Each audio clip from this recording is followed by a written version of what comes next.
Баршаңызға сәлем. Бүгін сіздермен тефтелиден өте дәмді кешкі ас әзірлейтін боламыз. Ең алдымен осындай екі пиязымызды алып, жақсылап турап ыдысымызға салып, тұз бен бұрышымызды салып, жақсылап сөлі шыққанша араластыратын боламыз. Және де дайын болған пиязымызды фаршымыздың үстіне салып, бір пиала күрішпенен бір жұмыртқамызды салып, оларды жақсылап араластырып ұрғылайтын боламыз.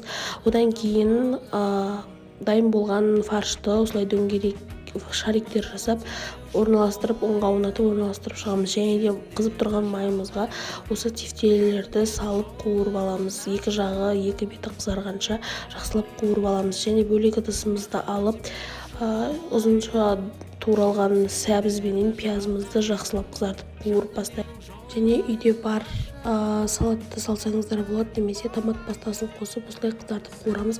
Мен қысқа арналған заготовканы қостым. Болгар борщын және де тефтелілерді осылай орналастырып болғаннан кейін бетіне ыстық су құйып, лавровый лист және де тұз, бұрышты салып, жақсылап 1,5-2 сағат астын баяу отқа қойып, осылай пісіріп алатын боламыз. Біздің тефтелілер дайын. Кез келген гарнирмен ұсынсаңыздар болады. Мен күрішпен дайындадым.